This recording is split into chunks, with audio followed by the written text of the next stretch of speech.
flowers dance in the background.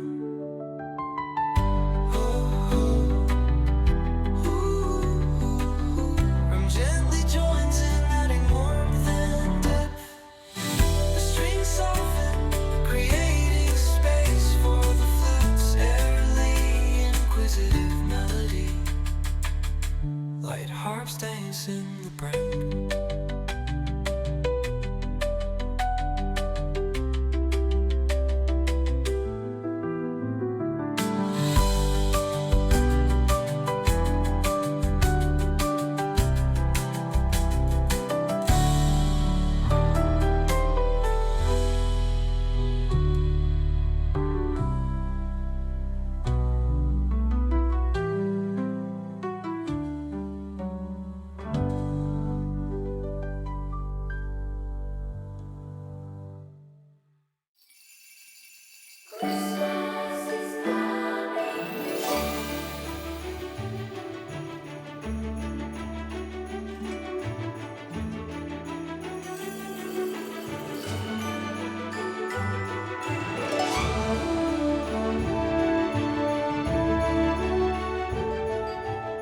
At the end of the movie Stand By Me, the narrator Gordy writes, "I never had any friends later like the ones I had when I was 12.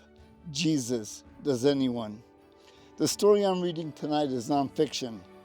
3 of the characters in it have passed this year: Dad, Mom, our childhood neighbor brother, Ricky. Thus, Gordy's quote, "I never had any friends later like the ones I had when I was 12. This story celebrates the holiday seasons when our universe was a 2 bucolic mile radius, when we were inocentes exploring our small world. Mis Christmes. It's dark outside, but it's morning. I get up quietly so that I don't wake anyone else. I find my sheepskin chopos under the bed, put them on, and go to the kitchen. I grind some piñón coffee, put it in a filter, pour some agua fresca into the Keurig, and fire it up. I go outside for the New Mexican. It's the same routine every morning of the year, but this is Christmas morning. When I come back in, I take my Santa Claus cup out of the cupboard, I pour my coffee into it, and go to the bizcochitos and melt the kids left on the hearth. I put the milk in my coffee, dunk the bizcochitos, and eat them, making sure I've left anise, sugar, and cookie crumbs as evidence that Santa visited. I sit down at the kitchen table to read the sports page, Annie's Mailbox, Sagittarius, Santa Fe Local Regional, the comics, the classified ads, then the front page. Amy, Mabel, and Peter are still asleep with Callie and Little Handsome, our dogs. Orlando, Amanda, and Sirea are in the casita with their dogs, Yari and Sumi. The stockings are hanging, overflowing with apples, oranges, books, crayons, and stuffed animals. The toy kitchen, the radio flyer tricycle, the cashmere cardigan, the grandma knitted scarves and hats, the who knows what, for me, are under the tree with the other gifts. The multicolored Christmas lights on the portal are still on, as are the plastic farolitos along the sidewalk. The clear mini lights on the aspens and the electric icicles hang along the coyote fence outside. I get some fat wood palitos and place them on top of a split wood in the estufita de leña. I put a match to the kindling, the flame goes up, the fire crackles, more kindling, and another log on top. Success. I wrap myself in the quilt Grandma Juanita made for me decades ago. It's tattered now, but it still keeps me warm on the banquito. I watch the fire while I wish that she and my Grandma Nestora and Grandpas Petronilo and Celedon were still alive. I say a little prayer, que descansen en paz, abuelitos. If they were still alive, that's the first place we'd be going this morning. Back in the 50s, My brother, Ernie, and I went from house to house every Christmas morning, just like all the kids in Nambe. Christmas morning was like Halloween night, except it was daylight. We carried empty 5-pound, red striped fancy flower sacks. Ernie and I started at Grandpa and Grandma's. They'd ask us in and feed us huevos fritos, papas con carnitas, tortillas gordas, and red chili. Before we left, they'd put a brown paper sack filled with dulcecitos into our sack. Then we went to Luis and Teres for more cariños, and our best friend Ricky joined us. Up and down the caminitos and callejones the three of us went, bundled in warm clothes. We wore our flannel shirts and tweed jackets. There was no Polartec or Gore-Tex back then. We wore socks on our hands for mittens or manoplas. Knitted scarves, gorritas pulled over our ears, and sobre zapatos, those black rubber boots with metal clips that fit over 2 pair of socks and our shoes. From callejon to callejon and house to house, we went, yelling, Mis Christmes, like it was trick or treat. But there were no tricks. There was nothing to fear. At some houses, the farolitas from Nochebuena were still flickering. Most of them had burnt out, or the wind had blown them out, and the paper bags were wet and crumpled on the snow. There were no plastic farolitos back then. They were real. The snow went up to our knees and it squeaked when we broke new tracks.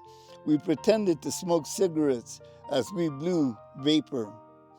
When we breathed in through our nose for fun, our nostrils stuck together from the freezing mocos. We looked funny with sucked-in noses and laughed like crazy, pura risa. And we would smell the wood burning in the estufitas all over the valle. Smoke plumes drifted from the chimneys. Mis Christmes, we'd yell at the doorsteps. The vecinos opened their doors and dropped a goodie into our sack. Or they would say, Lleguen hijos, an invitation to go into their house to warm up by the wood stove fogón. After we were warm, they would give us a cariñito. Sometimes they even gave us hot cocoa with a marshmallow in it. Most of the time, they dropped an orange, walnuts, and hard ribbon candy into a brown bag into our saco. Other times, we got cariños like carne seca, cacahuates, piñón, manzanas, and dulces. Sometimes candy canes. The rich people gave us a nickel candy like a Hershey's or a Payday. There was one house where the man pretended he was mad at us. As he dropped the Christmas into our sack, he would say, Tómalas, vaquetón.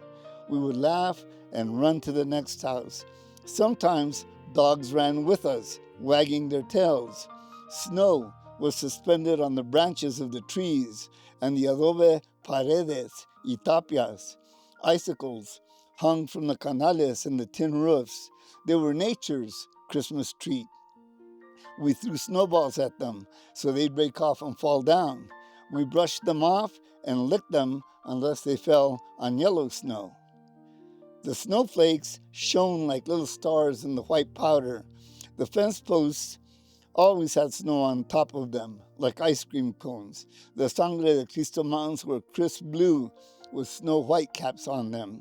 We could see the runs at the ski basin, probably Burro Alley, Parachute, and Muerte, though at the time we thought there were arroyos running down the mountain.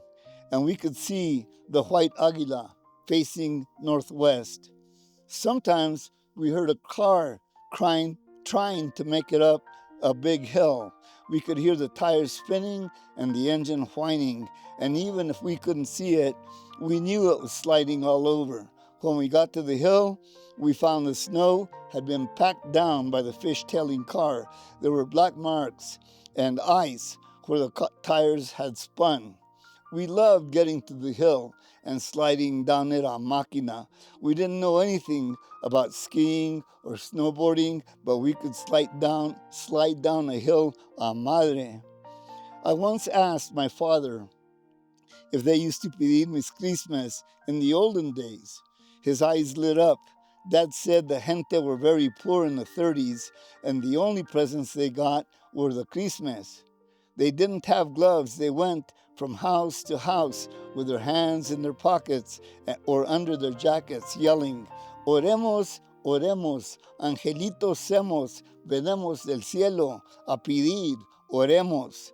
They would get the same kind of treats we got, but sometimes people gave them a penny or a nickel, enough so they could go to a tiendita for a treat.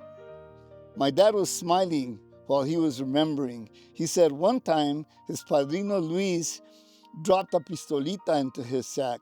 He had never owned a cap gun before. It was the best present he ever got, he said. Los Christmas eran pura alegría, he told me. Those pure white Christmases have passed. This is Christmas present in the 21st century. Everyone else is still asleep.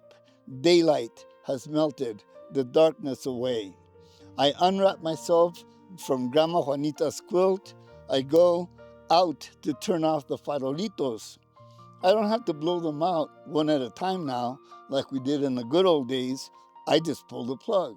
Yeah, the 21st century. Soon, the children will be scrambling to see if Santa came. They will find the bizcochito crumbs and the empty milk glass. They will shriek with delight as they unstuff their stockings and open their presents. The dogs will run around wondering what the heck is going on. 2-year-old Sirea will giggle and cackle when Sumi circles her, wags his tail, and licks her feet. After the shredded gift wrap is gathered, we will clean up, dress warm, and go to Grandma Carrie's and Grandpa Ernesto's house in Nambe for frijoles, pozole, red and green chili, menudo, bizcochitos, empanaditas, and some Christmas cariñitos. Gracias a Dios.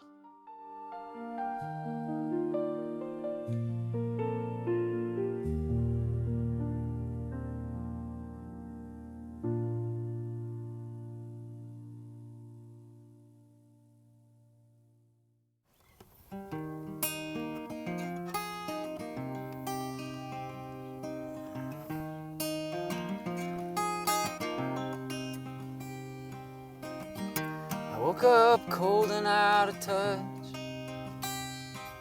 The photos and the memories will never be enough. But if I could walk those streets today, would you still feel so far away? Do you remember when I died? Stepped on that airplane and let it take me from your side on the last day of July in a cloudy southern sky. Will the rain ever stop? Will the rain ever stop? Will the rain ever stop reminding me of you? Orange Avenue.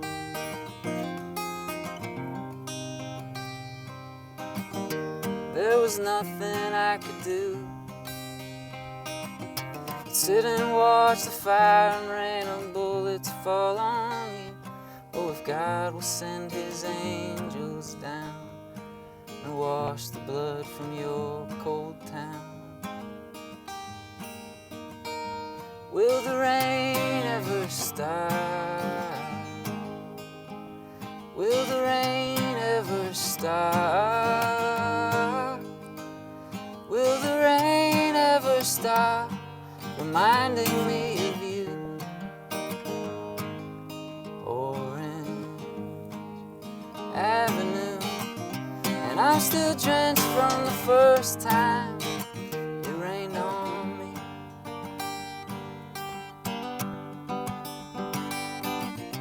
Now a constant downpour tragedy.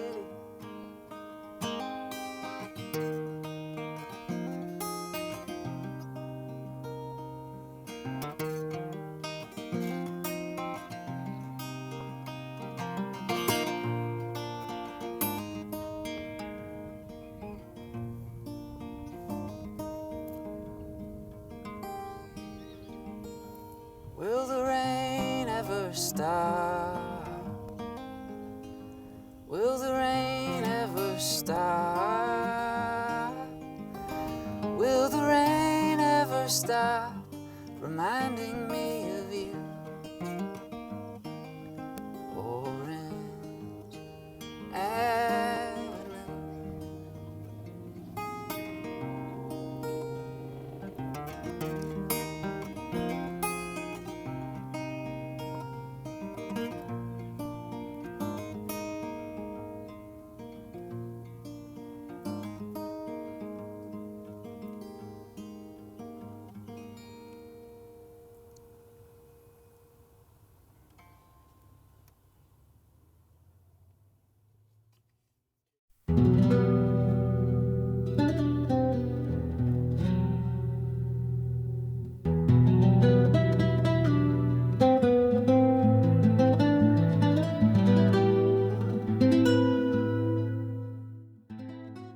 My dad owned a 1959 white over brown Ford Fairlane. It had a chrome Continental kit on the back bumper for the spare tire.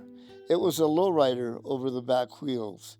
The Fairlane had chrome fender skirts to match with the Continental kit. It was a cool family car. My mom, dad, brother, sister, and I took it everywhere, to Albuquerque on the long two-lane highway, to Los Angeles on Route 66, to pick piñones at Old Santa Fe Trail. When we went piñon hunting, we would get up early de madrugada as the sun was rising. Mom packed a lunch. It was usually tortilla con carnitas or con bologna sandwiches, boiled eggs, cokes, black sherry cano pops, some green chile, manzanitas, tomates del jardín, and ice water in an orange jug. Dad would get the car ready. He put an empty 25-pound sack, 4 empty Hills Brothers coffee cans, and a tarpolio in the trunk. We got there early to get the best trees. We'd find a good tree loaded with pine cones and piñon, the oblong, dark brown seeds that grow in the cones. We would walk up to the tree slowly, almost like we were stalking it. We didn't want to trample on any good piñon that had already dropped on the ground. The 4 of us kneeled about 10 feet away from the tree in a semicircle and picked our way up to the trunk. When we first started dropping the piñones into the cans, they sounded like hail hitting a tin roof. But soon that sound stopped when the cans started to get full. Mom's can got filled the fastest. Dad said she picked fast because she was a typist. She could pick piñon with both hands. We dumped the full cans into the flour sack and started again. Little by little, we worked our way up to the tree, where we picked between the pine needles and where the pine needles pricked our knees. By that time, we might have picked 2 or 3 pounds altogether. Then, when we were sure we had picked the best piñon under the tree, we'd put the tarpolio over it, and Dad would climb on the tree and go between the branches.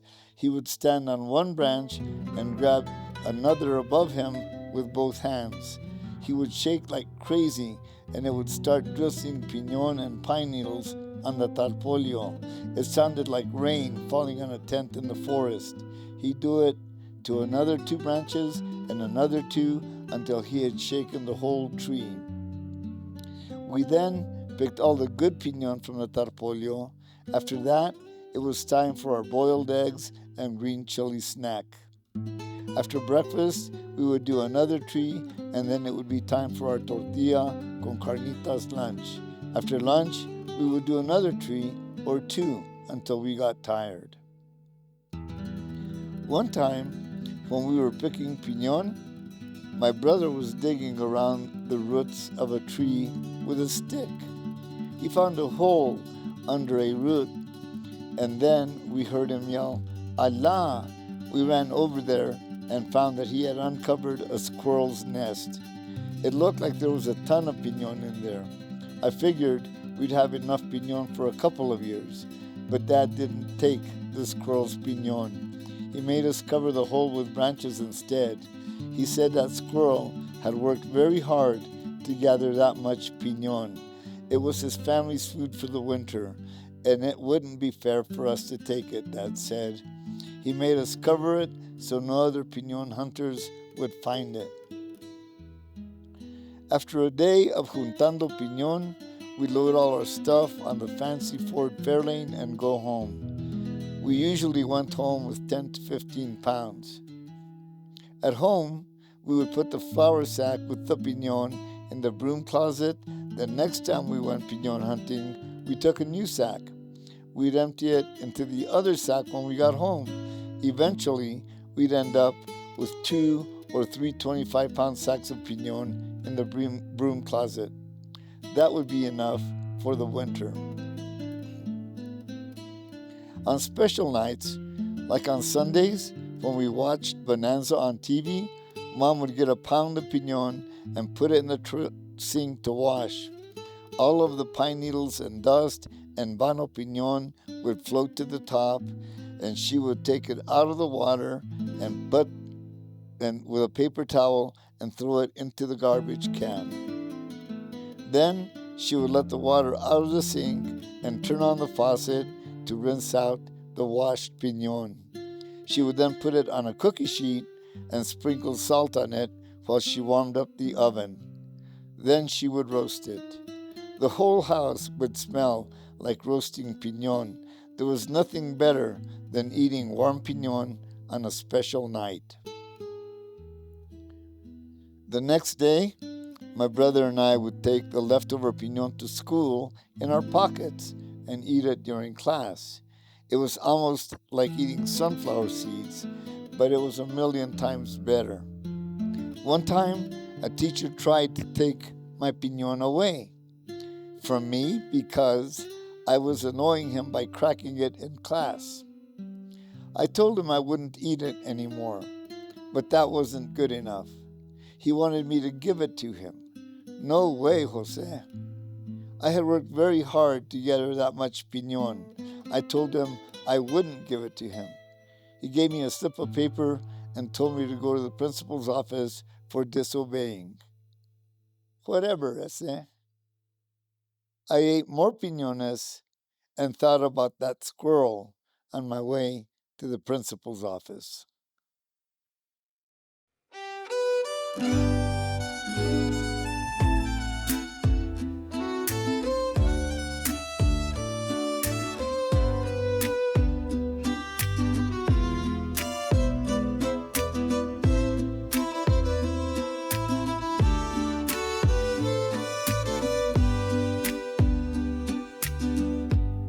Under the desert sky so wide, you dance like the wind with nothing to hide. The scent of sagebrush fills the air. Mi corazón beats 'cause you're there.